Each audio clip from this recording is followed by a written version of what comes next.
Halo semuanya, semoga dalam keadaan sehat dimanapun teman-teman berada.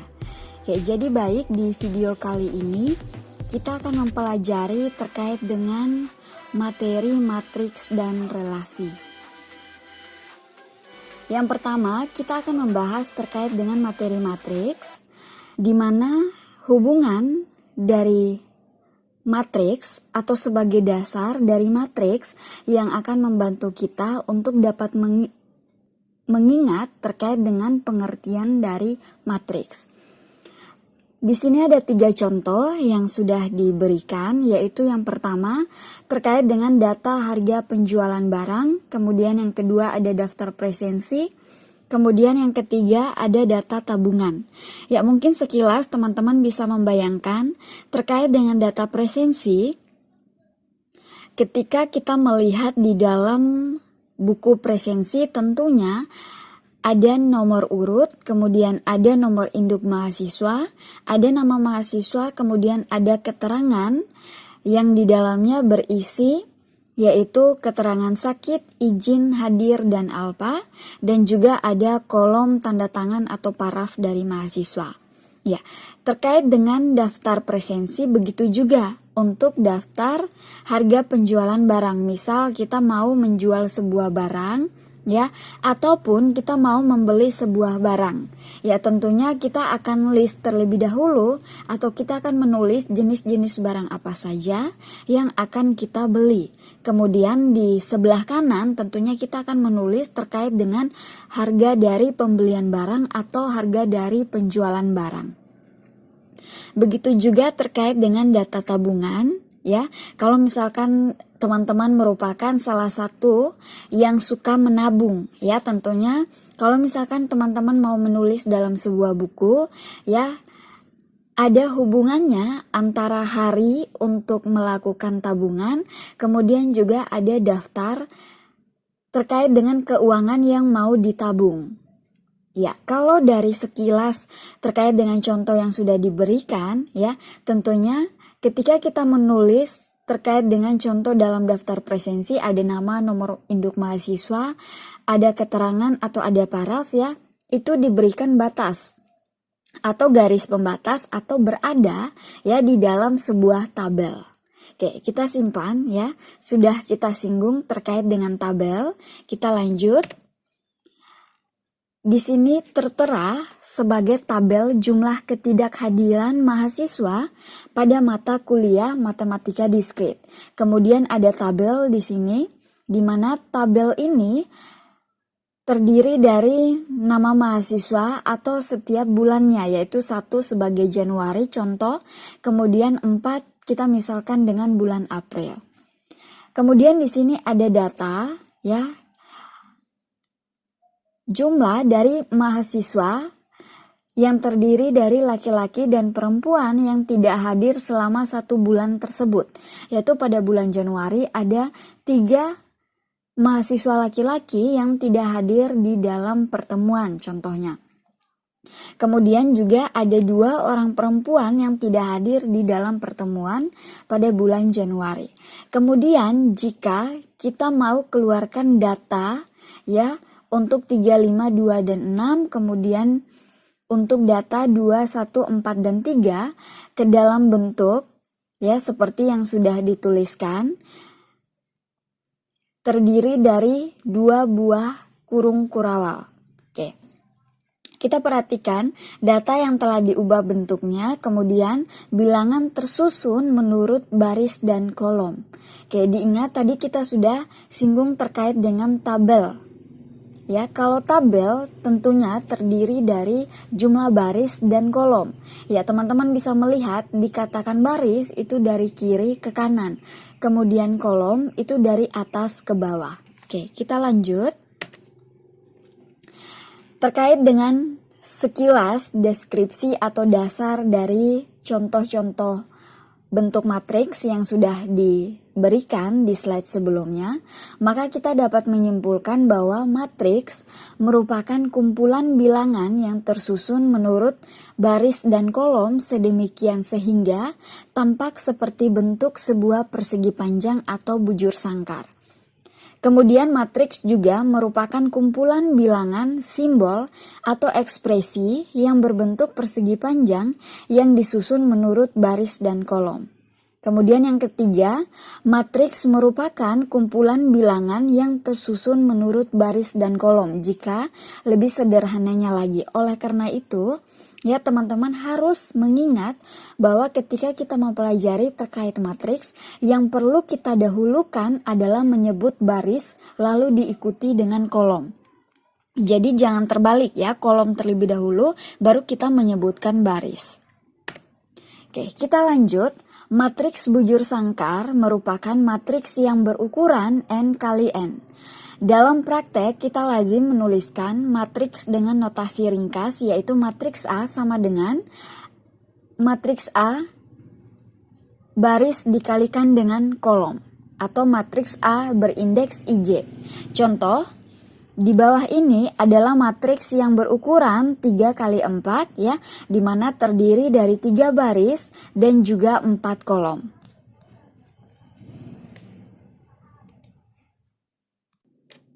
Oke, sekarang kita lanjut terkait dengan ciri-ciri dari matriks. Yang pertama, di sini terkait dengan tanda kurung kurawal sebagai pembatas. Kemudian yang kedua ada ordo dan juga jumlah elemen. Kemudian yang ketiga kita akan memakai huruf kapital untuk menuliskan sebuah matriks. Lalu yang keempat huruf kecil berindeks yang akan menyatakan baris dan kolom. Oke, kita perhatikan terkait dengan penulisan matriks ya, di mana di sini terdapat matriks A yaitu baris yang pertama 3, 5, 2 dan 6, kemudian baris yang kedua 2, 1, 4 dan 3. Ya, di sini kalau misalkan ditanyakan ordonya, ya maka jumlah baris dikalikan dengan jumlah kolom, yaitu barisnya ada 2, kemudian kolomnya ada 4, atau kita dapat menuliskan ordonya yaitu 2 kali 4. Kemudian kita melihat di sini matriks berindeks yaitu matriks A14, artinya kita akan melihat elemen pada baris pertama dan kolom keempat. Ya, kita fokus untuk melihat baris pertama ada anggota di dalamnya yaitu 3, 5, 2 dan 6. Lalu di kolom keempat yaitu ada angka 6 atau elemen 6 yang terdapat pada baris pertama kolom keempat. Kemudian untuk A12 yaitu A baris pertama dan kolom kedua. Baris pertama ada 2, 1, 4 dan 3. Kemudian kolom kedua ternyata ada angka 1. Sehingga untuk A12 elemennya adalah 1.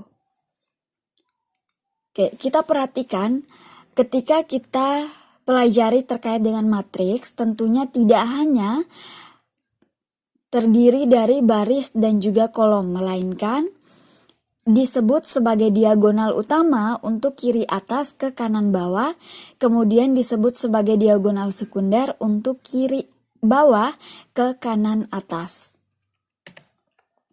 Oke, kita perhatikan di sini ada contoh ya terkait dengan penulisan matriks. Di sini terdapat matriks B, yaitu untuk ordonya berarti terdiri dari 2 baris dikalikan dengan 4 kolom. Kemudian teman-teman menjadi PR untuk menentukan B21 dan B23 ya.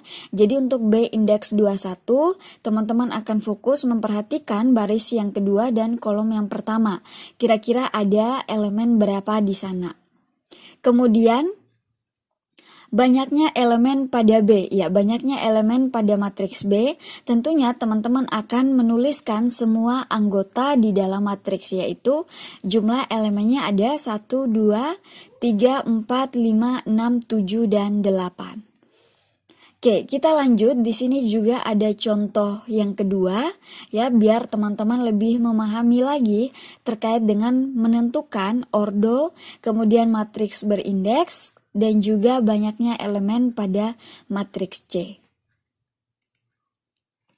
Oke, di sini ada terkait dengan jenis-jenis matriks khusus. Yang pertama yaitu matriks 0, di mana untuk matriks 0 ialah matriks yang semua elemennya bernilai 0, yaitu teman-teman bisa melihat untuk matriks A terdiri dari ordo 2 kali 2, yaitu terdiri dari 2 baris dan juga 2 kolom. Ya, kemudian teman-teman perhatikan untuk matriks C itu terdiri dari 1 baris dan 4 kolom.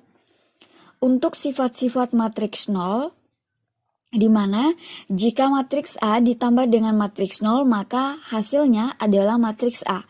Kemudian jika matriks A dikalikan dengan matriks 0 maka hasilnya adalah 0. Ya, masih diingat ya, kalau misalkan berkaitan dengan perkalian berapapun terhadap 0 maka hasilnya adalah 0.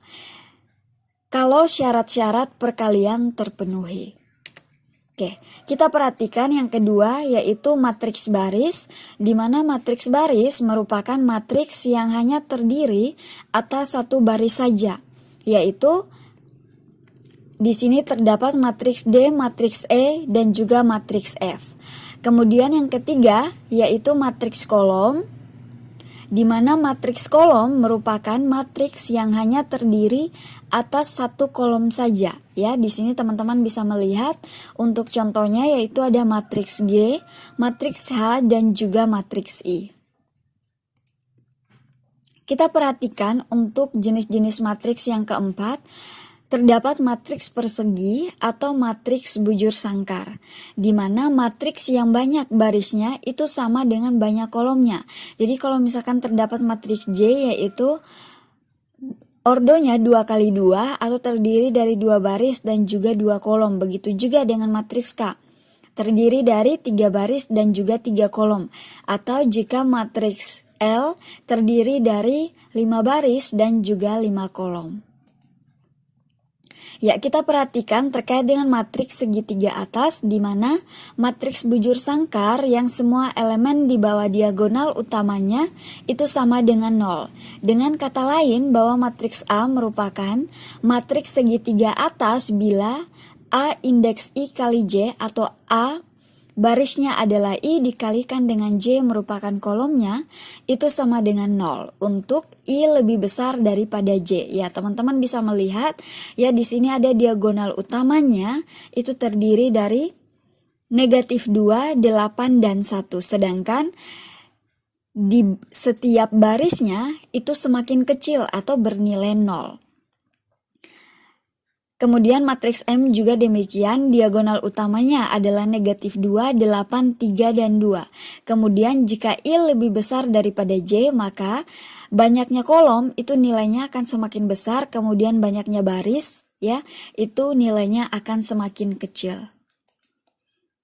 Oke, kita lanjut terkait dengan matriks segitiga bawah. Merupakan matriks bujur sangkar yang semua elemen di atas diagonal utamanya itu sama dengan 0. Dengan kata lain bahwa matriks A merupakan matriks segitiga atas bila A, I, J itu sama dengan 0 untuk I lebih kecil daripada J. Artinya, semakin kolomnya ke kanan maka nilainya akan semakin kecil, sedangkan semakin bertambahnya baris itu nilainya akan semakin besar. Dengan kata lain, batasannya kita akan melihat diagonal utamanya. Oke, kemudian ada juga matriks diagonal utama, yaitu matriks bujur sangkar yang semua elemen di luar diagonal utamanya itu sama dengan 0.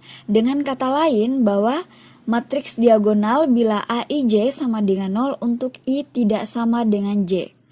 Ya, kita perhatikan di sini untuk matriks P dan juga matriks Q, diagonal utamanya itu bernilai negatif 2, 8, dan 1. Kemudian untuk matriks Q, diagonal utamanya adalah negatif 2, 8, 3, dan 2. Sedangkan diagonal atas dan diagonal bawahnya itu bernilai 0. Oke, kita juga akan membahas terkait dengan kesamaan dua buah matriks. Ya, teman-teman bisa membayangkan ketika kita bicara tentang kesamaan, tentunya ya ruas kiri terhadap ruas kanan harus sama seperti itu. Ya, di sini untuk dua buah matriks dikatakan sama jika ordonya sama, kemudian elemennya juga sama, di mana matriks yang kiri akan sama dengan matriks yang kanan setelah dioperasikan. Kita perhatikan untuk matriks kiri itu sama dengan matriks kanan, di mana elemen A posisinya itu sama dengan elemen J. Begitu juga elemen dari B itu sama dengan elemen dari K. Kemudian elemen dari C itu sama juga dengan elemen dari E. L dan elemen dari D sama juga dengan elemen M. Sehingga kita bisa menuliskan bahwa A sama dengan J, kemudian B sama dengan K, C sama dengan L, dan D sama dengan M. Ya, kita perhatikan terkait dengan transpose matriks. Pengertian dari transpose matriks yaitu suatu matriks yang dilakukan pertukaran antara dimensi kolom dan barisnya. Artinya di sini yang tadinya baris akan berubah menjadi kolom ketika kita tuliskan ke dalam bentuk matriks transpose. Sedangkan kolomnya akan berubah menjadi baris. Ya, dengan definisi lain terkait dengan transpose matriks, sebuah matriks yang dapat dengan cara memindahkan elemen-elemen pada kolom menjadi elemen baris dan sebaliknya. Ya, teman-teman bisa melihat ya, di sini untuk lambang dari transpose matriks yaitu A pangkat T, atau dengan kata lain di contoh gambarnya yang sudah ditampilkan, yang tadinya untuk matriks A kolomnya adalah A, C, dan E. Ketika kita melakukan transpose maka akan berubah menjadi baris, yaitu elemennya menjadi A, C, dan E. Kemudian untuk baris yang pertama, ketika sebelum dilakukan transpose, akan berubah menjadi kolom pada matriks transpose. Oke, kita lanjut terkait dengan operasi aljabar pada matriks. Ya, di sini terkait dengan penjumlahan dan pengurangan matriks terdapat ketentuan khusus, yaitu dua buah matriks yang dapat dijumlahkan dan dikurangkan jika ordonya sama. Ya, kita perhatikan ada kata kunci di sini yang akan memudahkan kita dalam melakukan perhitungan. Kita perhatikan untuk matriks kiri dijumlahkan dengan matriks yang di sebelah kanan atau matriks A dijumlahkan dengan matriks B. Yaitu jangan lupa untuk sesuai dengan posisinya, A dijumlahkan dengan E, kemudian B dijumlahkan dengan F, lalu C dijumlahkan dengan G, dan D dijumlahkan dengan H. Begitu juga berlaku terhadap pengurangan. Ya, kalau misalkan berkaitan dengan ordo 3x3 ya, maka aturannya juga sama, A dijumlahkan dengan J, kemudian B dijumlahkan dengan K, kemudian elemen C-nya dijumlahkan dengan elemen L. Begitu seterusnya, hingga yang terakhir, G dijumlahkan dengan P untuk baris yang terakhir, kemudian H dijumlahkan dengan Q, dan I dijumlahkan dengan R. Oleh karena itu, kita perhatikan sifat-sifat penjumlahan dan pengurangan terhadap matriks. Untuk setiap matriks A, B, dan C yang berordo sama, maka akan berlaku yang pertama, A tambah B itu sama saja dengan B tambah A, atau dengan kata lain menjadi sifat komutatif. Kemudian yang kedua, untuk A ditambah dengan B tambah C itu sama saja dengan A tambah B ditambahkan dengan C, atau berlaku sifat asosiatif. Kemudian yang ketiga, jika A tambah 0 sama saja dengan 0 tambah A, maka hasilnya adalah A, atau sifat matriks identitas. Kemudian yang keempat, jika A tambah B sama dengan 0, maka B sama saja dengan negatif A, atau berlaku perubahan posisinya. Jika di sebelah kiri nilainya adalah positif, ketika pindah ruas ke sebelah kanan, maka nilainya akan berubah menjadi negatif. Oke, kita lanjut terkait dengan sifat yang kelima. Jika A dikurangi B sama saja dengan A ditambah dengan negatif dari B. Oke, kita lanjut terkait dengan perkalian matriks. Merupakan nilai matriks yang bisa dihasilkan dengan cara tiap baris dikalikan dengan setiap kolom yang jumlah pada barisnya adalah sama.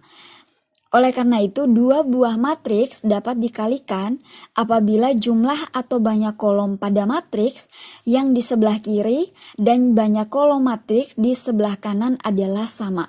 Kita perhatikan untuk perkalian yang pertama, yaitu perkalian skalar, di mana K dikalikan dengan matriks elemen A, B, C, dan D itu sama saja dengan kita menggunakan perkalian masuk, yaitu K kalikan dengan A, kemudian K kalikan dengan B, dan seterusnya sampai dengan K kalikan dengan D. Ya, bentuknya sama seperti matriks di sebelah kanan. Kemudian yang kedua, perkalian matriks dengan matriks A kalikan B atau ordo 2 kali 2, yaitu kita akan melakukan, ya, akan berlaku sifat A kalikan dengan P, kemudian dijumlahkan dengan B dikalikan dengan R, kemudian A kalikan dengan Q, kemudian B dikalikan dengan S. Berlaku juga untuk baris yang kedua, C dikalikan dengan P, kemudian D dikalikan dengan R, kemudian C dikalikan dengan Q, kemudian D dikalikan dengan S. Artinya di sini kita akan melakukan perkalian sesuai dengan urutannya. Baris pertama kita kalikan dengan kolom pertama, kemudian baris kedua kita kalikan dengan kolom kedua. Oke, kita lanjut. Di sini ada beberapa kata kunci juga terkait dengan perkalian matriks yang akan membantu teman-teman untuk memudahkan dalam melakukan perkalian jika diterapkan dalam penyelesaian soal. Ya, di sini ada kurang lebih 4 yang sudah diberikan. Ya, teman-teman bisa mempelajari susunannya, ya, dikalikan sesuai dengan urutannya untuk matriks ordo 3 kali 3 atau matriks ordo 3 dikalikan dengan 2. Oke, kita lanjut. Untuk matriks A dikalikan dengan B, kita perhatikan dapat dilakukan karena jumlah kolom matriks A itu sama dengan jumlah baris B yang jumlahnya sama-sama 3. Sedangkan untuk perkalian matriks X dikalikan dengan Y tidak dapat dilakukan karena jumlah kolom matriks X itu tidak sama dengan jumlah baris matriks Y, yaitu masing-masing 2 dan 3. Ya, oleh karena itu, ternyata pada perkalian matriks tidak semua matriks itu bisa dilakukan perkalian. Ya, kita perhatikan pada contohnya. Di sini terdapat matriks P merupakan ordo 2 kali 2, kemudian matriks Q ordonya adalah 3 dikalikan dengan 2. Maka matriks P dan matriks Q tidak dapat dikalikan karena banyaknya kolom pada matriks P itu tidak sama dengan banyaknya baris pada matriks Q, sehingga hasil kali dari kedua matriks P dan Q itu tidak didefinisikan. Artinya kalau nanti teman-teman melakukan perkalian matriks, kemudian sudah diketahui bahwa matriks tersebut tidak dapat untuk dilakukan perkalian, jangan dilanjutkan lagi untuk melakukan perhitungan, tetapi teman-teman cukup menyimpulkan bahwa matriks tersebut tidak didefinisikan atau matriks tersebut tidak dapat dilakukan perkalian. Oke, kita lanjut. Sekarang kita akan membahas terkait dengan relasi, di mana untuk pengertian dari relasi, yaitu yang pertama kita perlu ketahui bahwa suatu aturan yang menghubungkan anggota daerah asal atau domain dan juga anggota daerah kawan atau kodomain atau bisa disebut sebagai daerah hasil. Kemudian yang kedua, dalam relasi tidak ada aturan khusus yang harus dipenuhi untuk memasangkan anggota himpunan daerah asal ke anggota daerah kawan. Oke, kita perhatikan untuk jenis dari relasi, ya, di sini kita menggunakan diagram Venn yang kita akan hubungkan dengan anak panah, ya. Di sini untuk daerah yang biru itu disebut sebagai daerah asal atau domain, kemudian daerah yang berwarna hijau itu disebut sebagai daerah kawan atau kodomain, atau juga dapat disebut sebagai range atau daerah hasil. Kita perhatikan untuk setiap anggota himpunan, daerah asal bisa mempunyai pasangan lebih dari satu atau boleh juga tidak memiliki pasangan sama sekali. Relasi dari dua buah himpunan dapat dinyatakan dengan 3 cara, yaitu yang pertama dapat kita nyatakan dalam bentuk diagram panah, kemudian yang kedua dapat kita nyatakan dalam bentuk kartesius, kemudian yang ketiga dapat kita nyatakan dengan menggunakan himpunan pasangan berurut. Oke, kita lihat terkait contoh dalam kita nyatakan diagram panah. Di sini memiliki himpunan A dan juga himpunan B. 1 berelasi dengan 1, kemudian 2 berelasi dengan 4, kemudian 3 berelasi dengan 9, dan 4 berelasi dengan 16. Kemudian diagram Kartesius ya, ini merupakan hubungan antara nama seseorang terhadap dengan makanan kesukaannya, yaitu Ani menyukai makanan bakso dan juga nasi goreng.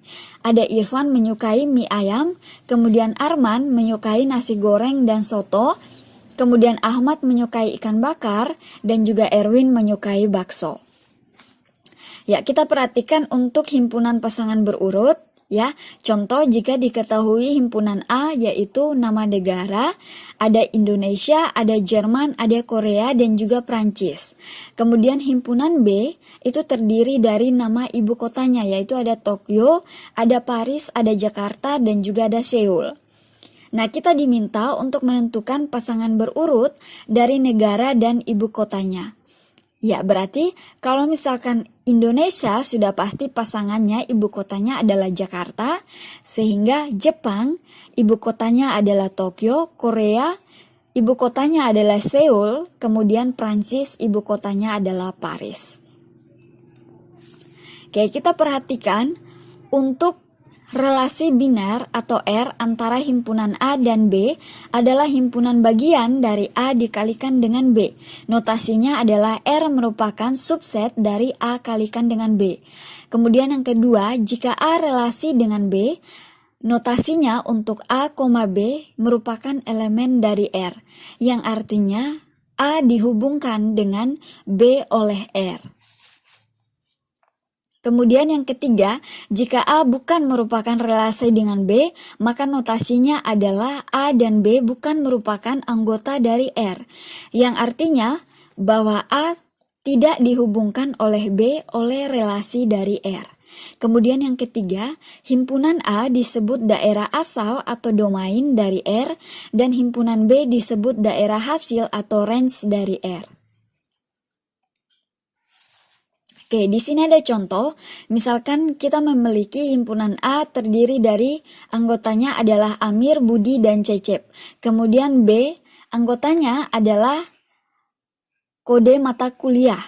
Kemudian jika ditanyakan A dikalikan dengan B, maka diingat kembali ya, perkalian himpunan kita kalikan secara terpisah.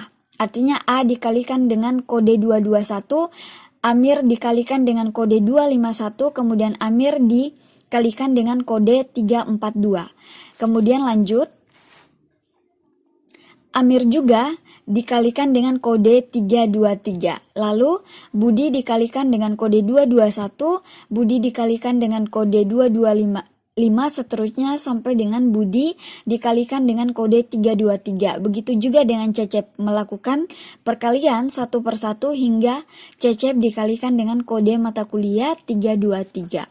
Oke, oleh karena itu hal yang memudahkan kita kalau misalkan ditanya terkait dengan kardinalitas dari A dan B, maka hasilnya adalah 12 karena anggota di himpunan A ada 3, kemudian anggota di himpunan B ada 4, sehingga 3 dikalikan dengan 4 hasilnya adalah 12. Oleh karena itu kita dapat menghitung hasil perkalian dari A kalikan dengan B. Jumlahnya ternyata ada 12 anggota, berarti cocok ya dengan kita melakukan perkalian kardinalitas. Kemudian di sini jika kita memisalkan untuk R adalah relasi yang menyatakan mata kuliah yang diambil oleh mahasiswa pada semester ganjil, ya contoh. Di sini ada himpunan R, yaitu hubungan antara Amir dengan kode mata kuliah 251, kemudian Amir dengan kode mata kuliah 323, kemudian hubungan Budi dengan kode mata kuliah 221, dan hubungan Budi dengan kode mata kuliah 251, dan Cecep kode mata kuliah dengan 323. Maka kita dapat melihat bahwa himpunan R merupakan himpunan bagian dari A dikalikan dengan B. Kemudian A juga adalah daerah asal dari R, di mana B adalah daerah hasil dari R. Kemudian pernyataan yang ketiga, jika Amir hubungannya terhadap kode mata kuliah 251 merupakan anggota dari R atau Amir merupakan relasi terhadap kode mata kuliah 251. Kemudian yang terakhir, Amir hubungannya terhadap kode mata kuliah 342 ternyata bukan merupakan anggota dari R. Ya benar, karena di kitab pemisalan tadi untuk himpunan R tidak ada anggota Amir terhadap hubungan mata kuliah 342. Sehingga kita dapat menuliskan Amir tidak berelasi dengan kode mata kuliah 342. Oke, kita lanjut. Contoh berikutnya lagi, kita memiliki himpunan P, anggota di dalamnya adalah 2, 3, dan 4. Kemudian himpunan Q, kita memiliki anggota di dalamnya adalah 2, 4, 8, 9, dan 15. Jika kita definisikan untuk relasi R dari P ke Q, dengan P dan Q merupakan anggota dari R, jika P habis membagi Q, maka kita akan peroleh untuk himpunan R-nya. Ya, di sini kita lihat hubungan dari 2 terhadap 2. Ya, ternyata bisa untuk membagi. Kemudian 2 terhadap 4 juga bisa, karena 4 bagi 2 bisa. Kemudian hubungannya dengan 2 dan 8 ya juga bisa habis membagi. Kemudian 3 dan 9 juga bisa habis membagi. Kemudian 3 dan 15 juga bisa habis membagi. Kemudian 4 bisa habis membagi dengan 4 ya.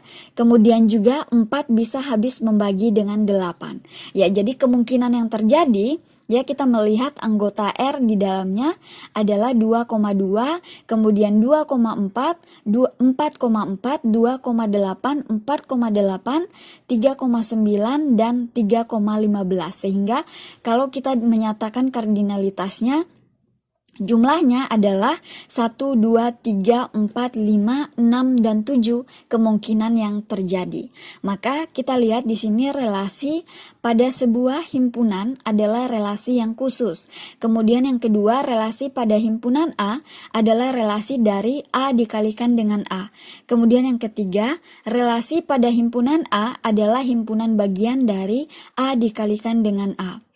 Kemudian kita lihat, kita memisalkan untuk R adalah relasi pada himpunan A, di mana anggotanya adalah 2, 3, 4, 8, dan 9, yang mendefinisikan oleh XY, di mana merupakan anggota dari R jika X merupakan faktor prima dari Y. Kita lihat, kalau misalkan faktor prima berarti yang habis membagi, begitu ya. Hubungannya adalah kemungkinan yang terjadi, 2 bisa habis membagi dengan 2, kemudian 2 juga bisa membagi dengan 4, kemudian 2 juga bisa habis membagi dengan 8. Lalu 3 bisa habis membagi dengan 3, kemudian 3 juga bisa habis membagi dengan 9. Ya, itu terkait dengan faktor prima atau habis dibagi. Oke, kita lanjut. Terkait dengan representasi relasi, kita lihat yang pertama, representasi relasi dengan menggunakan diagram panah. Ya, contoh di sini ada himpunan A dan juga himpunan B. Hubungannya Amir berelasi dengan kode mata kuliah IF251, juga berelasi dengan kode mata kuliah IF323. Kemudian Budi berelasi terhadap kode mata kuliah IF221 dan juga Budi berelasi dengan kode mata kuliah IF251. Kemudian yang terakhir, Cecep berelasi terhadap kode mata kuliah IF323. Nah, kemudian contoh untuk himpunan P dan juga himpunan Q. Kita miliki daerah asalnya yaitu 2, 3, dan 4. Kemudian daerah hasilnya adalah 2 berelasi terhadap 2, kemudian 2 juga berelasi terhadap 4, dan 2 juga berelasi terhadap 8. Lalu 3 berelasi terhadap 9, dan juga 3 berelasi terhadap 15. Begitu juga untuk 4 berelasi terhadap 4, dan juga 4 berelasi terhadap 8. Lalu kita perhatikan untuk matriks, kita perhatikan untuk himpunan A terhadap himpunan A. Kita memperoleh atau diketahui untuk daerah asalnya 2, 3, 4, 8, dan 9. Begitu juga untuk daerah hasilnya. 2 berelasi dengan 2 juga berelasi dengan 4 dan berelasi dengan 8. Sedangkan 3 berelasi dengan 3 dan juga 3 berelasi dengan 9. Sedangkan 4 tidak berelasi dengan anggota atau daerah hasilnya. Begitu juga dengan 8 dan 9. Ya, kita perhatikan untuk representasi relasi dalam bentuk tabel. Kita perhatikan kolom pertama tabel menyatakan daerah asal, sedangkan kolom kedua menyatakan daerah hasil. Ya, di sini untuk tabel yang pertama ada hubungannya antara himpunan A terhadap himpunan B, yaitu kita akan menuliskan sebanyak berapa untuk daerah hasilnya. Amir berelasi dengan kode mata kuliah 251, juga Amir berelasi dengan kode mata kuliah 323. Budi berelasi dengan kode mata kuliah 221, dan Budi juga berelasi dengan kode mata kuliah 251. Kemudian Cecep berelasi dengan kode mata kuliah 323. Jadi di sini kita akan menuliskan seberapa banyak relasinya.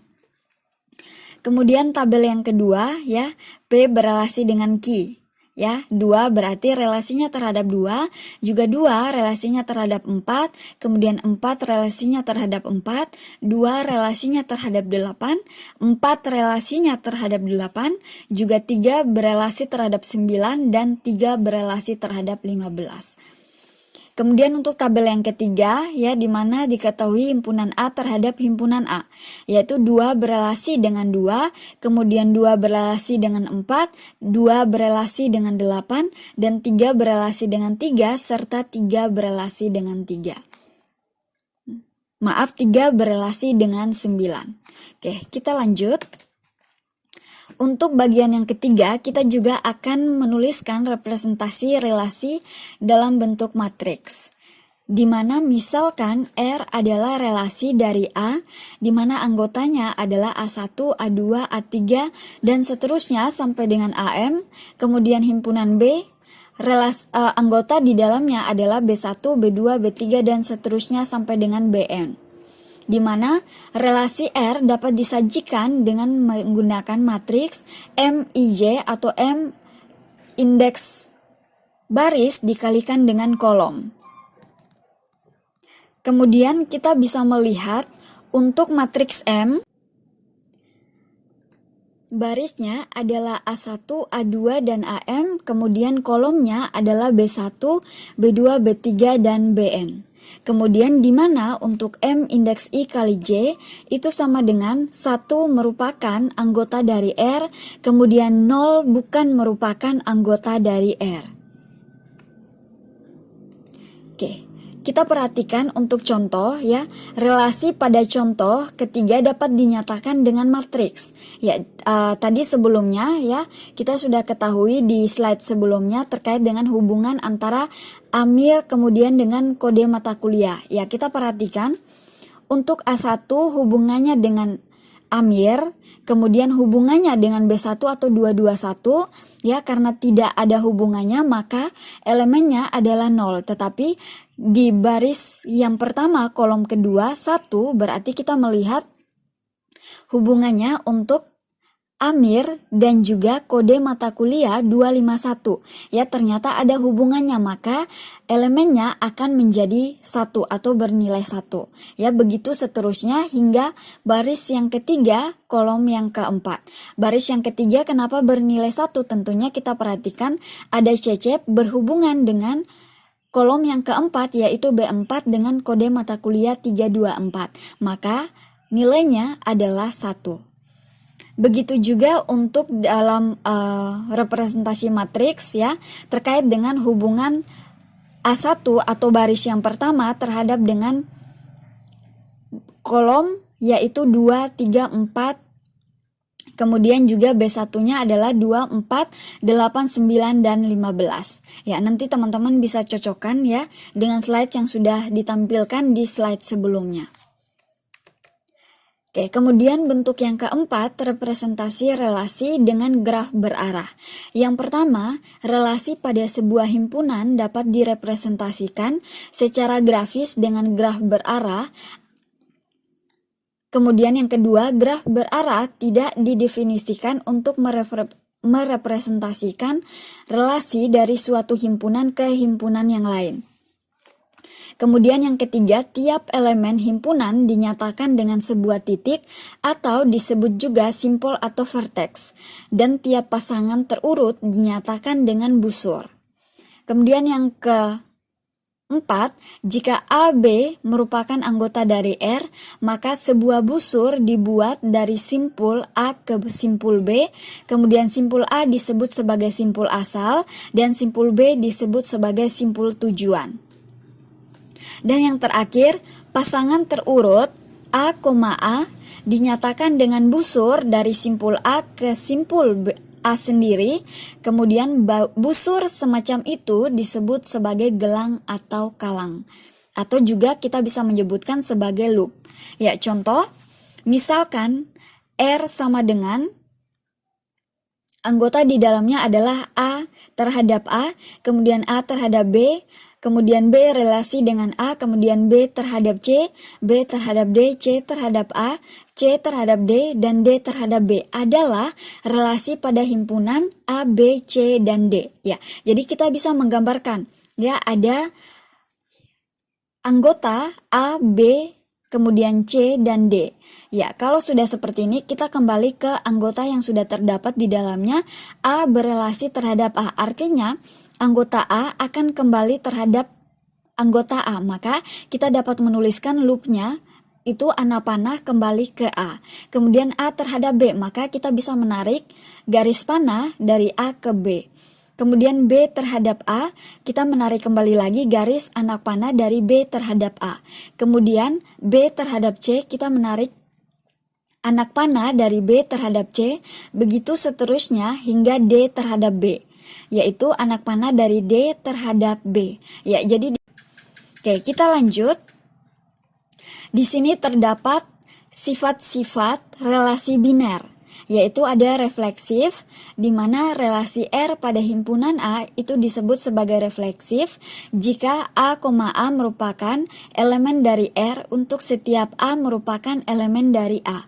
Kemudian bagian yang kedua, relasi R pada himpunan A tidak refleksif jika ada A, elemen dari A sedemikian sehingga A, A bukan merupakan elemen dari R. Contoh, misalkan kita memiliki himpunan A itu sama dengan 1, 2, 3, dan 4 untuk anggotanya, dan relasi R di bawah didefinisikan pada himpunan A, maka yang pertama, relasi R itu anggotanya adalah 1, 1, 1, 3, 2, 1, 2, 2, 3, 3, 4, 2, 4, 3, dan 4, 4. Bersifat refleksif karena terdapat elemen relasi yang berbentuk A, yaitu 1, 1, 2, 2, 3, dan 4,4. Ya, jadi teman-teman bisa perhatikan di anggota dari relasi himpunan R, ya. Kemudian relasi R berikutnya lagi, ya, terkait dengan bukan merupakan elemen, kita perhatikan anggotanya adalah 1,1, 2,2, 2,3, 4,2, 4,3, dan 4,4. Tidak bersifat refleksif karena 3,3 merupakan bukan anggota atau elemen dari R. Ya, jadi di sini terkait dengan contoh dari sifat-sifat refleksif. Kemudian contoh berikutnya lagi, relasi yang habis membagi pada himpunan bilangan bulat positif bersifat refleksif karena setiap bilangan bulat positif habis dibagi dengan dirinya sendiri, sehingga A, A untuk anggotanya A, untuk anggotanya merupakan anggota dari R untuk setiap A elemen dari A. Oke, di sini ada contoh, ya. Terdapat 3 buah relasi yang menyatakan relasi pada himpunan bilangan bulat positif atau N.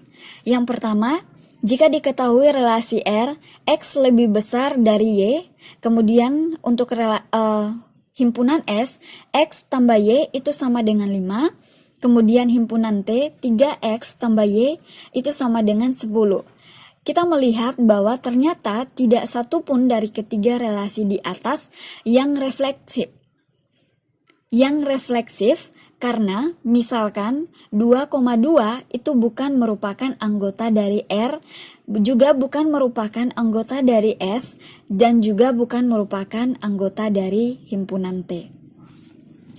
Ya, kita perhatikan lagi terkait dengan relasi yang bersifat refleksif mempunyai matriks yang elemen diagonal utamanya semua bernilai 1. Ya, atau kita dapat menuliskan MI kali I sama dengan 1, untuk I sama dengan 1, 2, 3, dan seterusnya sampai dengan N.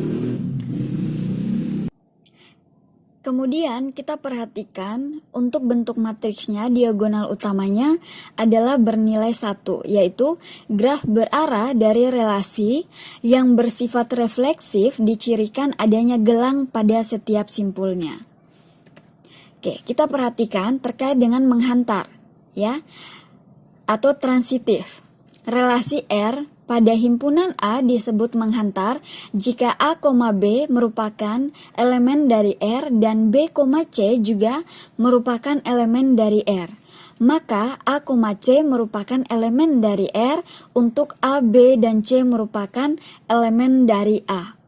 Ya, kita perhatikan untuk contohnya, misalkan terdapat himpunan A, itu anggotanya adalah 1, 2, 3, dan 4.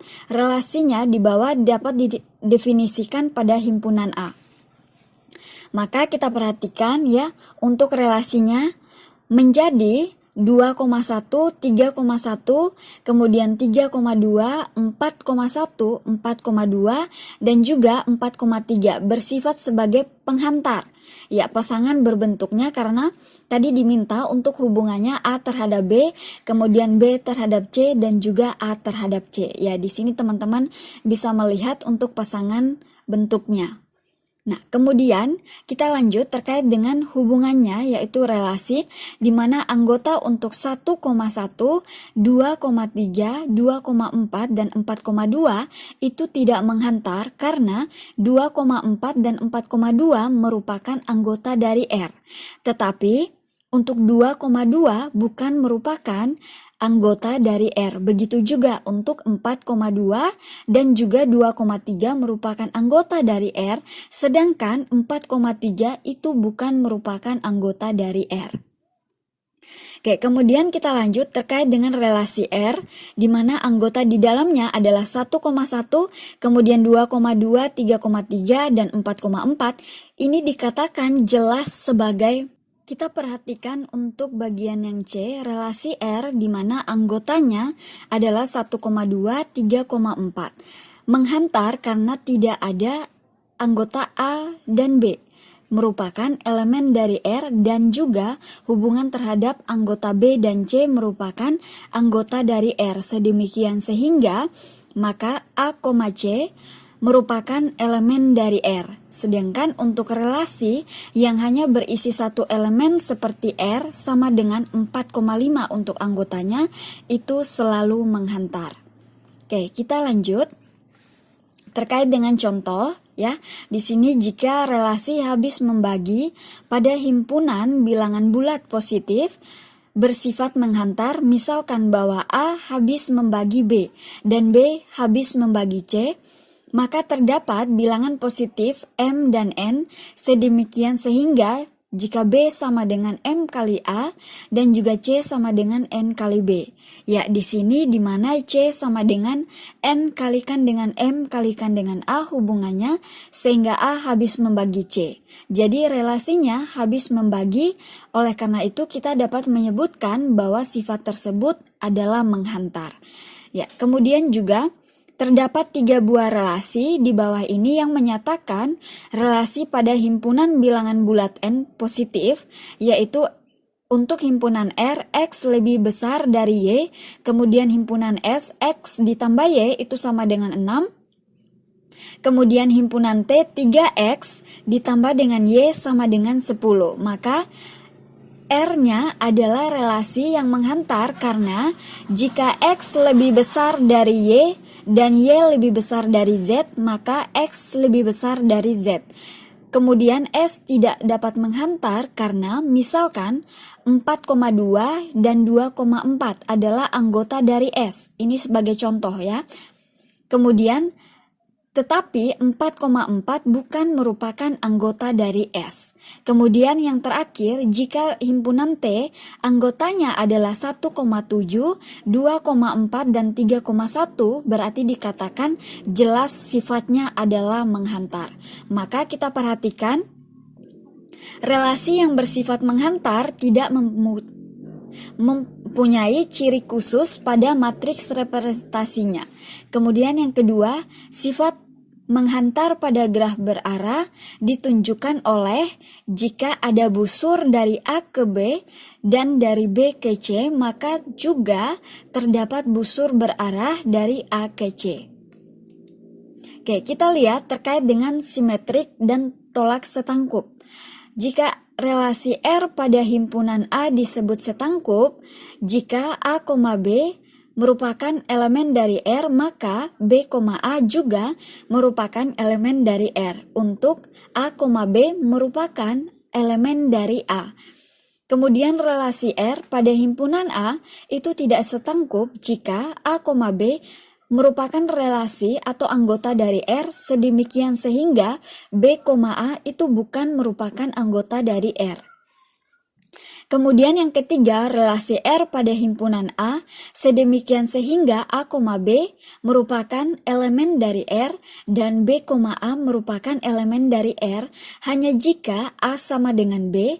Untuk A, B merupakan anggota dari A, maka disebut sebagai tolak setangkup. Kemudian yang terakhir, jika relasi R pada himpunan A tidak tolak setangkup, jika ada elemen berbeda A dan B sedemikian sehingga untuk A, B merupakan elemen dari R dan juga B, A merupakan elemen dari R. Oke, kita lanjut. Di sini ada contoh ya terkait dengan himpunan A di mana anggotanya adalah 1, 2, 3, dan 4. Kemudian relasinya ada R yang didefinisikan pada himpunan A. Ya, di sini teman-teman bisa membaca terkait dengan relasi bagian A, B, C, D, E, dan F. Kemudian kesimpulannya bahwa relasi R di mana anggotanya untuk 1,1, 2,2, 2,3, 3,2, 4,2, 4,4 itu tidak setangkup dan juga tidak tolak setangkup karena R tidak setangkup di mana anggotanya 4,2 merupakan elemen dari R tetapi 2,4 bukan merupakan anggota dari R. Sehingga R juga tidak tolak setangkup karena 2,3 merupakan elemen dari R dan 3,2 merupakan elemen dari R, tetapi 2 tidak sama dengan 3.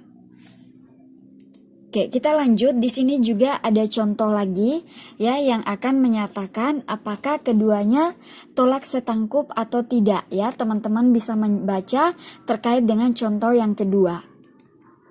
Oke, kita lanjut. Relasi yang bersifat setangkup mempunyai matriks yang elemen-elemen di bawah diagonal utama merupakan pencerminan dari elemen-elemen di atas diagonal utama atau MIJ sama dengan MJI sama dengan 1. Ya, kita lihat ya. Tadi sudah dikatakan bahwa bersifat setangkup mempunyai matriks yang elemen di bawah diagonal utama. Jadi di bawah diagonal utama ya nilainya adalah 1 dan 0 juga sama dengan di atas diagonal utama nilainya adalah 1 dan 0. Yang kedua, sedangkan graf berarah dari relasi yang bersifat setangkup dicirikan oleh jika ada busur dari A ke B maka juga ada busur dari B ke A. Oke, kemudian yang ketiga, Matriks dari relasi tolak setangkup mempunyai sifat, yaitu jika MIJ sama dengan 1, dengan I tidak sama dengan J, maka M kolom J dikalikan dengan I itu sama dengan 0. Dengan kata lain, matriks dari relasi tolak setangkup adalah jika salah satu dari MIJ sama dengan 0, atau MJI itu sama dengan 0 bila I tidak sama dengan J. Ya, teman-teman melihat untuk diagonal utamanya, jika I atau barisnya adalah 0, maka kolomnya harus sama dengan 1, atau jika kolomnya adalah 0, maka barisnya adalah sama dengan 1. Oke, kita lanjut yang keempat. Sedangkan graf berarah dari relasi yang bersifat tolak setangkup dicirikan oleh jika dan hanya jika tidak pernah ada dua busur dalam arah berlawanan antara dua simpul yang berbeda. Ya, kita perhatikan untuk relasi inverse, misalkan R adalah relasi dari himpunan A ke himpunan B. Inverse dari relasi R dilambangkan dengan R pangkat negatif 1, adalah relasi dari B ke A yang didefinisikan oleh notasinya seperti ya, ini R pangkat negatif 1 atau R inverse itu di mana anggota B, A, di mana A, B merupakan elemen dari R.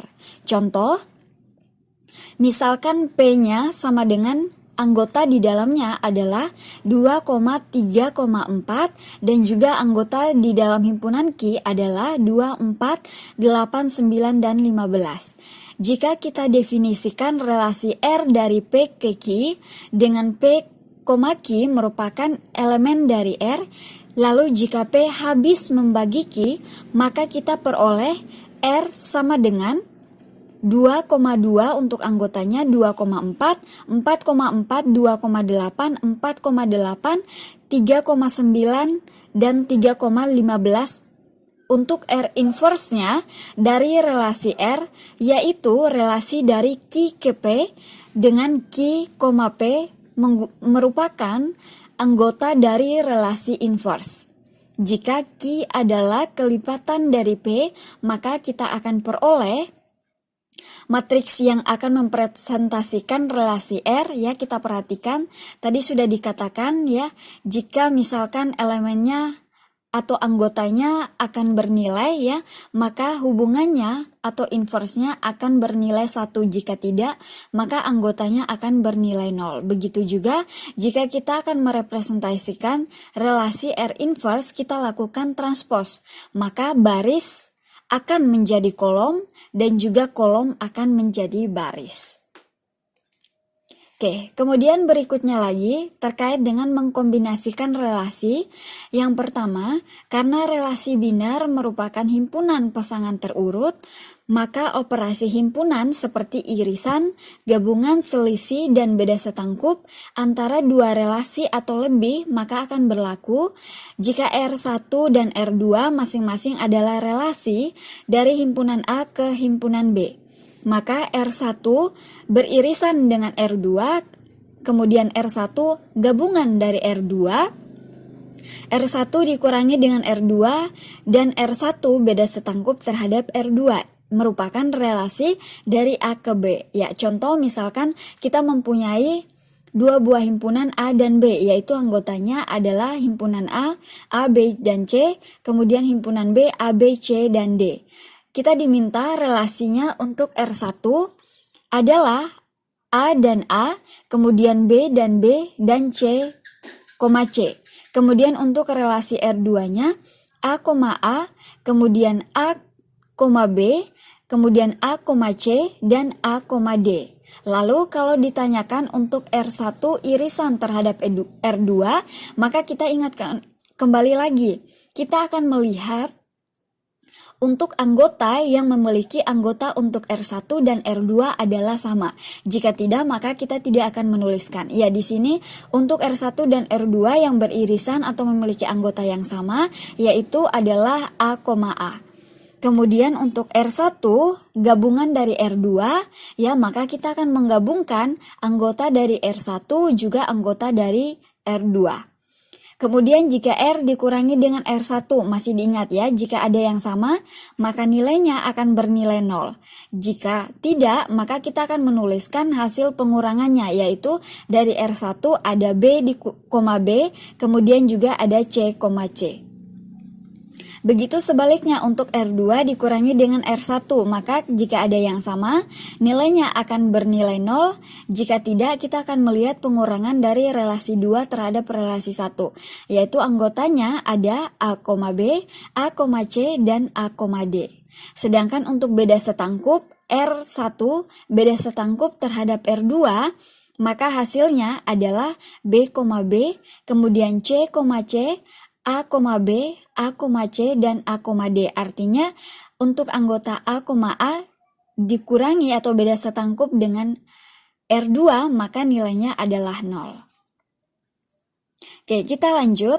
Di sini ada contoh jika relasi R1 dan R2 masing-masing kita nyatakan ke dalam bentuk matriks untuk MR1 dan MR2. Maka, matriks yang menyatakan gabungan dan irisan dari kedua relasi tersebut adalah, ya kita perhatikan, untuk MR1 gabungan dari R2, maka MR1 kita ganti V, ya, merupakan gabungan dari MR2 atau irisan dari MR2. Begitu sebaliknya, untuk MR1 irisan terhadap R2. Kita perhatikan misalkan bahwa relasi R1 dan R2 pada himpunan A dinyatakan oleh matriks. Ya, jadi di sini untuk R1-nya adalah 1, 0, 0, kemudian R2-nya 1, 0, 1, dan juga baris yang ketiga 1, 1, 0. Kemudian ya, kita akan menjumlahkan dengan R2, maka 1 ditambah 0 adalah 1, 0 ditambah 1 adalah 1, dan 0 ditambah 0 adalah 0. Begitu untuk baris kedua, 1 ditambah 0 hasilnya adalah 1, 0 ditambah 1 hasilnya adalah 1, 1 dan 1 juga hasilnya adalah 1. Kemudian baris yang ketiga, 1 ditambah 1 hasilnya adalah 1, atau 1 gabungan terhadap R2 terhadap 0 hasilnya adalah 1, dan 0 gabungan terhadap 0 adalah 0. Kemudian untuk M irisan terhadap R1 dan R2, ya sudah dikatakan bahwa salah satunya jika ada maka nilainya akan bernilai 0, tetapi jika keduanya ada maka nilainya akan bernilai 1. 1 dan 0 atau 1 irisan dengan 0 hasilnya adalah 0, 0 irisan dengan 1 hasilnya juga adalah 0, 0 irisan dengan 0 hasilnya adalah 0. Kita perhatikan yang elemennya adalah 1, 1 irisan terhadap 1 maka hasilnya atau anggotanya adalah 1. Begitu juga di baris yang ketiga, 1 beririsan dengan 1 hasilnya adalah 1, selebihnya adalah 0. Oke, kemudian kita lanjut terkait dengan komposisi relasi. Misalkan R adalah relasi dari himpunan A ke himpunan B, dan S adalah relasi dari himpunan B ke himpunan C. Maka komposisi dari R dan S dinotasikan dengan S bundaran R adalah relasi dari A ke C yang didefinisikan S bundaran R, di mana A merupakan elemen dari A, kemudian C merupakan elemen dari C, dan untuk beberapa B merupakan elemen dari B, A, B merupakan elemen dari R, dan B, C merupakan elemen dari S. Ya, di sini teman-teman bisa melihat untuk contoh dari S bundaran R, kemudian kita nyatakan relasinya ke dalam bentuk relasi diagram panah. Oke, di sini berikutnya lagi terkait dengan jika relasi R1 dan R2 masing-masing dinyatakan dengan matriks MR1 dan MR2, maka matriks yang menyatakan komposisi dari kedua relasi tersebut adalah MR2 bundaran R1 sama dengan MR1 dikalikan dengan MR2. Dalam hal ini operator titik sama seperti pada perkalian matriks biasa atau dot, seperti itu ya. Tetapi dengan mengganti tanda kali dengan tanda tambah, ya tanda kali dengan tanda irisan, kemudian tanda tambah dengan tanda gabungan. Di sini ada contohnya, misalkan bahwa relasi R1 dan R2 pada himpunan A dinyatakan oleh matriks. R1-nya ya kita perhatikan baris pertama 101, baris kedua 110, baris ketiga 00. 0 dan baris yang untuk R2-nya baris pertama adalah 010, baris keduanya adalah 001 dan baris ketiganya adalah 101. Maka matriks yang menyatakan R2 bundaran R1 adalah, kita perhatikan tadi untuk irisan merupakan kali, kemudian untuk gabungan merupakan tambah. Ya, jadi kalau misalkan hubungan antara 1 beririsan terhadap 0 gabungan atau 0 beririsan terhadap 0 kemudian atau 1 beririsan terhadap 1 ya, karena di sini kalau teman-teman masih mengingat terkait dengan perkalian 1 dikalikan dengan 0 kemudian 0 dikalikan dengan 0 dan kemudian 1 dikalikan dengan 1, artinya baris yang pertama kita kalikan dengan kolom yang pertama, begitu seterusnya hingga baris yang ketiga kita kalikan dengan kolom yang ketiga, yaitu perhatikan di sini 0 dikalikan dengan 0 kemudian ditambah dengan 0 dikalikan dengan 1, kemudian ditambah dengan 0 dikalikan dengan 1, maka hasilnya adalah baris yang ketiga, kolom ketiga yang terakhir. Maka kita dapat menuliskan 1 tambah 0 ditambah 1 hasilnya adalah 1, 1 tambah 0 tambah 1 hasilnya adalah 1, kemudian 1 tambah 0 tambah 1 hasilnya juga adalah 1. Kemudian baris yang kedua, 1 ditambah dengan 1 ditambah dengan 0, maka hasilnya adalah 0. Kemudian berikutnya lagi 1 ditambah dengan 1, ya, itu hasilnya adalah 1. Ya, kita perhatikan yang mempunyai elemen 1 beririsan dengan 1, maka nilainya adalah 1. Sedangkan kalau misalkan 1 beririsan terhadap 0, maka nilainya adalah 0. Ya, begitu untuk baris yang ketiga kita perhatikan.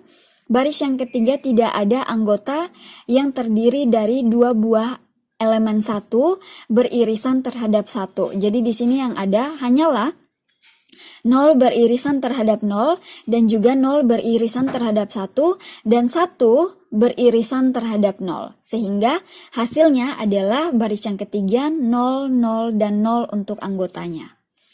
Oke, kita lanjut terkait dengan relasi N-ry. Ya, di mana relasi biner hanya menghubungkan antara 2 buah himpunan. Kemudian yang kedua, relasi yang lebih umum menghubungkan lebih dari 2 buah himpunan. Kemudian relasi tersebut dinamakan relasi atau dibaca NR.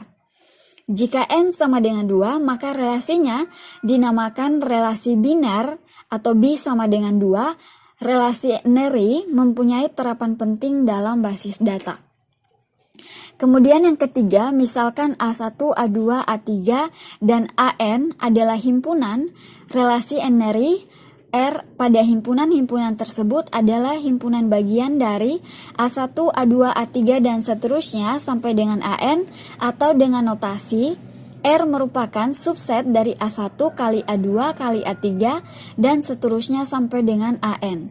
Kemudian himpunan A1, A2, A3 dan seterusnya sampai dengan AN itu disebut sebagai daerah asal relasi dan N disebut sebagai derajat. Oke, kita perhatikan di sini ada contoh, misalkan kita memiliki barisnya NIM yaitu nama dan juga mata kuliah dan juga hubungannya terhadap nilai. Kita perhatikan untuk relasi mahasiswa terdiri dari 4 tupel, yaitu ada nama, ada NIM, ada mata kuliah, kemudian ada nilai. Sehingga dapat kita katakan bahwa mahasiswa merupakan himpunan bagian dari NIM, dikalikan dengan nama, juga dikalikan dengan mata kuliah, dan dikalikan dengan nilai. Sebagai contohnya, ya teman-teman bisa melihat untuk hubungan dari perkalian. Mahasiswa, nama, mata kuliah, dan juga nilai. Oke, kita lanjut. Di sini juga ada relasi mahasiswa yang di slide sebelumnya kita nyatakan ya dalam bentuk pernyataan yang sudah kita lakukan perkalian. Kemudian kalau misalkan kita tuliskan ke dalam tabel ya, maka bentuknya akan seperti ini, terdiri dari 4 buah kolom, yaitu ada kolom NIM, ada kolom nama, ada mata kuliah, dan ada nilai. Kemudian hubungannya ya antara NIM, nama, mata kuliah, dan juga nilai. Oke, terkait dengan basis data atau database, itu merupakan kumpulan dari tabel. Masih diingat ya, teman-teman sudah mempelajari terkait dengan basis data, pengenalannya di semester 1. Salah satu model basis data adalah model basis data relasional. Model basis data ini didasarkan pada konsep relasi Nery. Pada basis data rasional juga, satu tabel akan menyatakan satu relasi. Setiap kolom pada tabel disebut atribut. Daerah asal dari atribut merupakan himpunan tempat semua anggota atribut tersebut berada. Kemudian, setiap tabel pada basis data diimplementasikan secara fisik sebagai sebuah file. Kemudian satu baris data pada tabel akan menyatakan sebuah record dan setiap atribut menyatakan sebuah field. Secara fisik, basis data adalah kumpulan file, sedangkan file adalah kumpulan record. Setiap record terdiri atas jumlah field. Kemudian yang terakhir, atribut khusus pada tabel yang akan mengidentifikasikan secara unik elemen relasi disebut sebagai kunci atau key. Ya, kemudian berikutnya lagi, operasi yang dilakukan terhadap basis data dilakukan dengan perintah pertanyaan yang disebut sebagai query. Kemudian contoh dari query misalkan yang pertama, tampilkan semua mahasiswa yang mengambil mata kuliah matematika diskrit. Kemudian yang kedua, tampilkan daftar nilai mahasiswa dengan NIM sama dengan 13598 dan 15. Kemudian yang ketiga, tampilkan daftar mahasiswa yang terdiri atas NIM dan mata kuliah yang diambil. Kemudian berikutnya lagi query terdapat basis data relasional dapat dinyatakan secara abstrak dengan operasi pada relasi Nery. Sehingga ada beberapa operasi yang dapat digunakan, diantaranya adalah kita bisa menggunakan seleksi, kemudian juga kita menggunakan proyeksi, dan juga kita menggunakan join. Kita perhatikan terkait dengan seleksi, operasi seleksi berarti kita akan memilih baris tertentu dari suatu tabel yang memenuhi persyaratan tersebut atau operasinya adalah torsi. Contoh, misalkan untuk relasi mahasiswa, kita ingin menampilkan daftar mahasiswa yang mengambil mata kuliah matematika diskrit. Maka operasi seleksinya adalah torsi dari mata kuliah sama dengan matematika diskrit pangkat mahasiswa. Atau dengan hasilnya bahwa kode NIM, kemudian nama, mata kuliah, dan juga nilainya. Dan juga ya terkait dengan hubungan antara dari NIM Hamdan, kemudian ada nama mahasiswa Hamdan, kemudian ada mata kuliah yaitu matematika diskrit dan nilainya adalah B. Ya, jika kita mau menampilkan ya daftar yang kita inginkan saja. Kemudian terkait dengan proyeksi, operasi proyeksi memilih kolom tertentu dari suatu tabel. Jika ada beberapa baris yang sama nilainya, maka hanya diambil satu kali saja.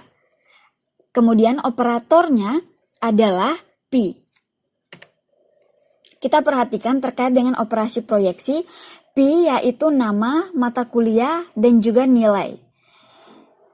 Menghasilkan tabel A, sedangkan operasi proyeksi yaitu pi, NIM, nama mahasiswa akan menghasilkan tabel B. Ya, di sini perhatikan ya, yang pendobelan kita tidak menuliskan keduanya, tetapi kita hanya menuliskan salah satu saja, yaitu ada Amir A dan juga B. Kita hanya menulis ya, contoh di sini Amirnya adalah dengan kode NIM-nya 011. Begitu seterusnya sampai dengan Hamdan. Di sini jumlahnya ada 4, sedangkan kita hanya dapat menulis Hamdannya di tabel B adalah 1. Kita lanjut terkait dengan join. Operasi join menggabungkan dua buah tabel menjadi satu bila kedua tabel mempunyai atribut yang sama, yaitu operatornya ya disebut sebagai torsi. Contoh, Misalkan relasi mahasiswa 1 dinyatakan dengan tabel A dan relasi mahasiswa 2 dinyatakan dengan tabel B. Maka operasinya adalah join torsi name, kemudian nama, ada mahasiswa 1, berarti di sini kita lakukan penggabungan terhadap mahasiswa yang kedua. Maka dapat kita nyatakan ke dalam tabel C.